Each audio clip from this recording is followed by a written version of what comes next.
Right now, Grammy Award-winning band Coldplay is in the capital city. Fans are telling News 3 Now how far they traveled to see tonight's show at Camp Randall. Also, the Dane County Sheriff has a reminder for families before they head out to the Dane County Fair this weekend. And what you should know about a potential scam going through a Madison neighborhood. All that and more coming up on News 3 Now at 10. Good evening and thank you for joining us tonight. I'm Jalen Banks. We'll get to those stories in just a second, but first, let's go ahead and get a look at your first one forecast with Chief Meteorologist Alex Harrington. Alex, a pleasant day across southern Wisconsin, but what's on the horizon? Pleasant out there, and folks that are out there for the Coldplay concert right now, Radar 3000 looks ominous, but this is just ground clutter. This is sensitivity that you see typically at nighttime, moisture pooling. There's no shower and thunderstorm activity going on in Dane County. So high and dry in Dane County for the concert tonight. There's a couple isolated showers off towards the north and towards the east, and isolated is key. That's going to stick around for tonight, that isolated mode. Here we see those few raindrops for mainly 39 I-94 areas to the east. As we head towards 3-4 o'clock in the morning, perhaps a couple showers, maybe an isolated thunderstorms trying to move back in to southwest Wisconsin. But what we're up against, that isolated storm chance tonight, clearing skies and a beautiful Sunday coming up in just a couple moments. I'm going to explain why we're going to have such a prolonged period of stormy conditions coming up in just a few minutes. All right, sounds good, Alex. We'll see you then. A local hero is set to be honored next week. The Fitchburg Police Department will celebrate the retirement of its canine, Drago, on Wednesday, August 13th at 6 p.m. at McKee Farms Park in Fitchburg. In a statement from the department, they say after years of loyal service to the Fitchburg community, Drago is hanging up his badge and beginning a well-earned retirement. Congrats, man. The Dane County Fair continues this weekend with rides, food, and so much more. But the Dane County Fair, which is underway at the Alliant Energy Center, there is a memo sent out from the Sheriff's Department saying and reminding fairgoers of its age restriction rules. Youths under the age of 18 must be accompanied by a parent or guardian after 7 p.m. In a statement from the department, they say, we want to make sure everyone is having a good time, but that they are safe as they enjoy themselves. A reminder, the Dane County Fair runs through Sunday. Another day, another scam. The Sherwood Hills Police Department is warning residents against scam emails impersonating Village Board President John Imes. In a statement on the department's Facebook page, it says, we've been made aware of fraudulent emails being sent from an account claiming to be Village of Sherwood Hills Board President John Imes. If you receive an email that seems suspicious, even if it appears to come from a known name, do not click any links or respond. Right now, Coldplay is performing at Camp Randall, and I gotta say, I'm super jealous because this is my favorite band. But earlier today, our Tenacious Shaw talked to fans outside of Camp Randall that traveled to see the band right here in the capital city. I love Coldplay. I love you, Chris. Sorry, I am my husband, but I love you. Fans gathered around Camp Randall several hours before gates even opened. The fans I spoke to traveled all around the world to see Coldplay right here in Madison. Where are you from?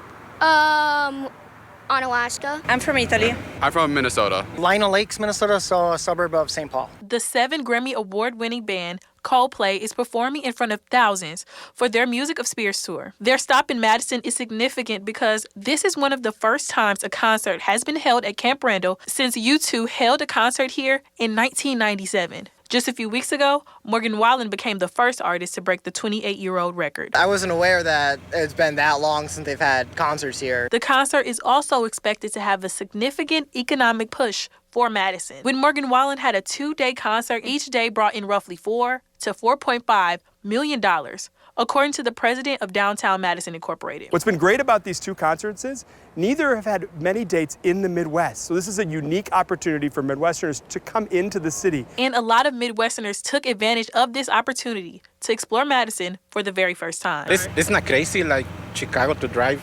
It's more Smooth. smooth. Smooth, yeah. I'm very new to Madison, but I love it. It's very green. The weather is great. Beautiful. It's perfect. It's clean. I was very surprised. Tanasia, thank you. Just a heads up, there will be some road closures around Camp Randall for at least until the next hour or so. Coming up next on News 3 Now at 10, Alex returns with a complete look of your first one forecast. And the U.S. ambassador to Israel speaks out after violent actions by Israeli settlers in the West Bank. Plus, a story of how one rural radio station may be impacted by this week's public broadcasting funding cuts.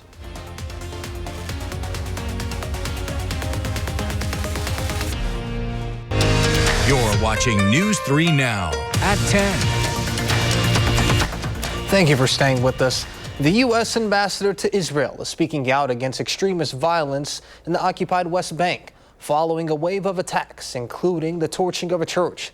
As CBS's Haley Ott reports, longtime Israel ally Mike Huckabee made the comments while visiting a Palestinian Christian community. U.S. Ambassador to Israel Mike Huckabee visiting a 5th century church in the Israeli-occupied West Bank town of Taibe, which residents say was set on fire by Israeli settlers last week. It's unacceptable to commit an act of sacrilege by desecrating a place that is supposed to be a place of worship. It is an act of terror, and it's a crime.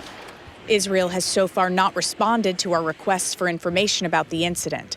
We will certainly insist that those who carry out acts of terror and violence in Taiba or anywhere be found, be prosecuted, not just reprimanded. That's not enough.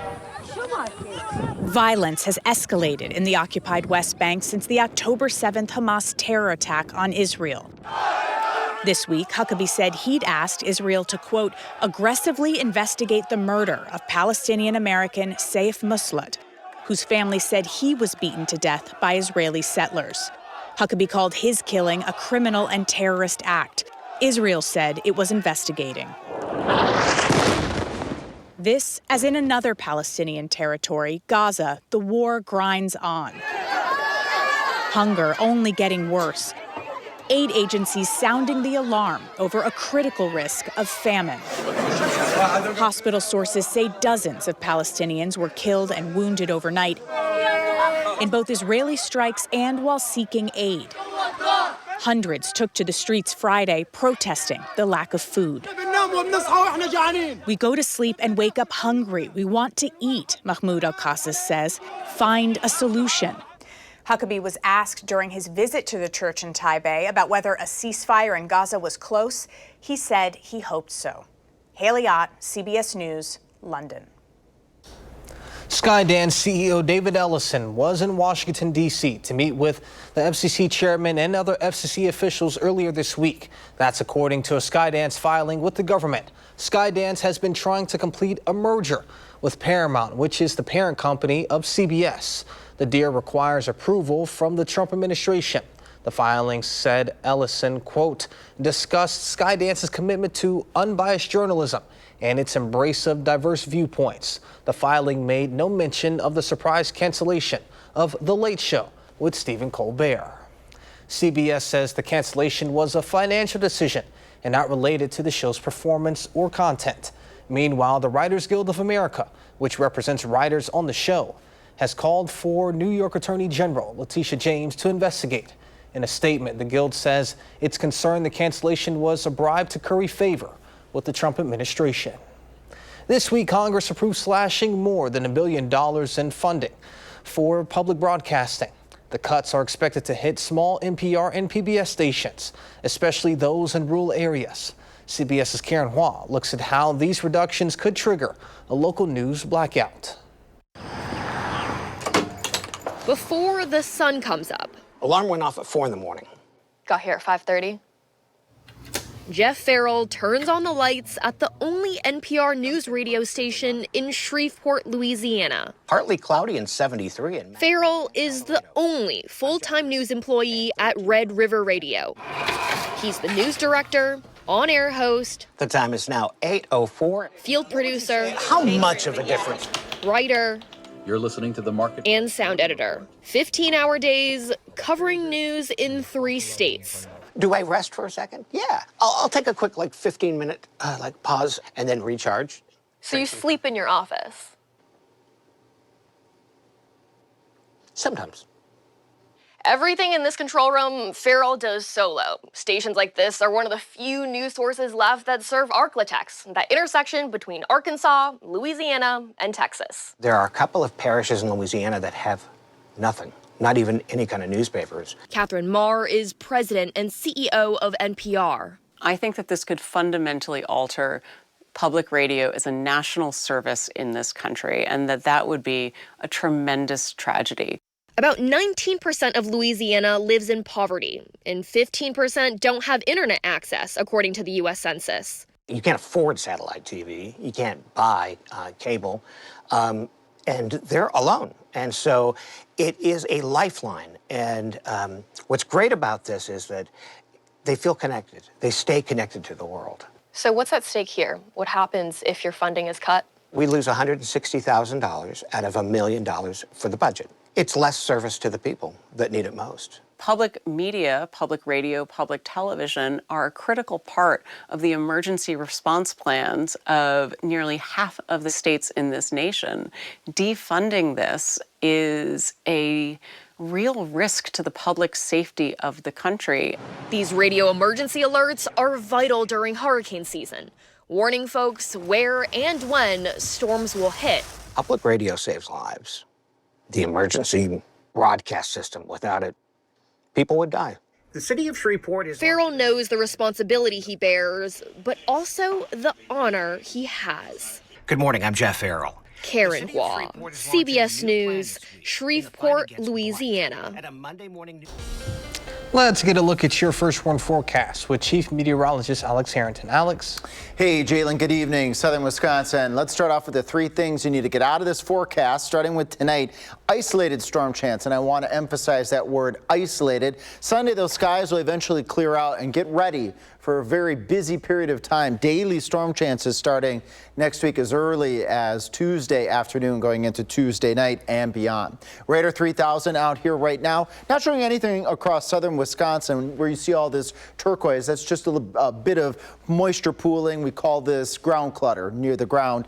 That's very sensitive that the radar's picking up on, but there's nothing falling from the sky in the form of showers and thunderstorms. As we move on forward here a little bit and take a look at future track, at midnight, can't rule out an isolated shower thunderstorm across southern Wisconsin tonight as a cold front continues to make its way towards the Wisconsin-Illinois border. And any thunderstorms that are out to the west in Iowa look like they're going to maybe get as close to the Platteville, the Dickeyville, the Potosi area, very similar to this morning, but not looking like as widespread as what we saw this morning in terms of shower and thunderstorm activity over the southwest part of the state. Clouds hanging on for a good portion of the day. Take note of the white across all of southern Wisconsin. Got to go all the way up to Camp Douglas, all the way north of our area to see some sunshine at 10 o'clock. But as we move through the day, the skies will eventually become partly sunny by 2 o'clock. That cloud line making its way down to Bosqueville to Lone Rock over to Watertown. Showers and storms largely staying south into northern Illinois. And then by the end of the day, we'll enjoy a sunset with the sun actually being present until it falls below the horizon. Lows tonight, mid 60s, upper 60s over southwest Wisconsin, where you have a little bit more in the way of cloud cover and that warmth trying to move towards the north and towards the east. Sunday, beautiful day overall. This will be the last of the more comfortable days in southern Wisconsin because the humidity is going to make a return. By the time we get to Tuesday night going on into Wednesday and beyond, very humid to oppressive conditions. Heat index values, I'll go back one graphic here, could be as high as the low 100s on Wednesday. It's probably going to be the peak of the hottest weather that we have this week at this point in time on Wednesday, but still staying very warm and very humid all the way through much of the 10-day forecast here with overnight lows in the upper 60s, trade around 70. Daily storm chances, and the reason why, a blocking high is going to set up over the center part of the country and on the northern peripheral of this, the jet stream. That's our River of Air, our weather systems right on will be riding right over southern Wisconsin, if not in southern Wisconsin, very close to the area. That's the northern peripheral of what we call the ring of fire. And each afternoon, each evening, new thunderstorms fire up and then they roll with the jet stream into the area. So expect evening and overnight showers and thunderstorms much of next week, and some of those storms could be on the strong side and certainly some heavy rainfall with all the humidity that we're going to have in the atmosphere. Are you allowed to sing the song? when you do the broadcast? The Ring of Fire? Yeah. Or... I won't give it a try tonight. No, but maybe. Do you want to go for it? Right now, I'd be lying if I told you like I knew all the lyrics. I'll practice for tomorrow though. I got you. Sounds good. We got a whole week to sing it, so. All right. Well, sounds good. Thank you, Alex. And coming up in sports, Wisconsin legend J.J. Watt talks to the Badger football team ahead of fall camp.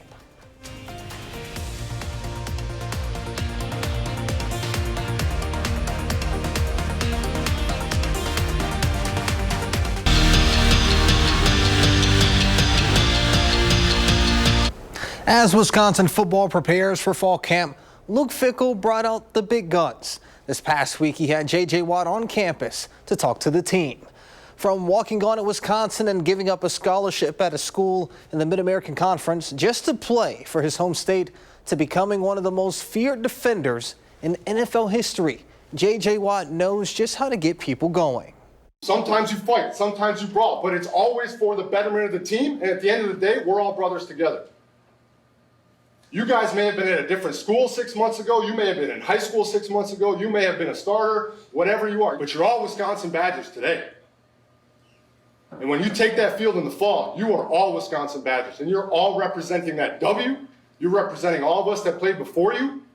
And you're representing this entire state. And sticking with the theme of the Badgers, for Wisconsin men's basketball, what they do off the court is just as important as what they do at the Kohl Center. Nolan Winter and Jack Janicki hosted the Luck Hoops Youth Basketball Camp today in Oregon, passing the game on to the next generation. It was fun. It was challenging, but also fun. It was really fun. I liked the technical drills. We are at Oregon High School helping out with the Luck Basketball Camp. We had some super fans here today, but main thing was we got a little bit better and had a lot of fun. This last year we were anywhere from 9-year-olds to 17-year-olds. Finding a fit for them that makes sense is super important to us. And just continuing to, if we have a kid at 9U, we want to grow them here at Luck Hoops and have them here at 17U and watch them go off to college. It's super exciting. We've done that with a few kids. Every kid's different, every kid learns different. So just being able to adapt to each kid individually is super important to us. And then as far as the age groups, in a camp like this, it's just kind of go with the flow and try and figure it out as we go. It's just giving them a safe space to get better. And that's what we want to provide with this opportunity. We started stationary and working on ball handling.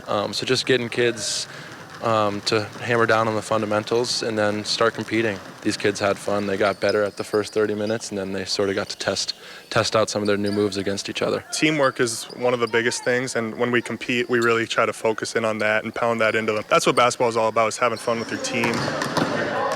I like basketball because it brings people together. I think practicing is really important for you to be a good basketball player, so I really think that the technical stuff matters. I think it's a lesson in life that sometimes to have a lot of fun and to be really good at the things that you want to be good at, it might take doing 30 minutes of boring stuff every day. And I hope our kids can sort of balance having fun at this age. Like the coaches said, practicing every day makes you 1% better.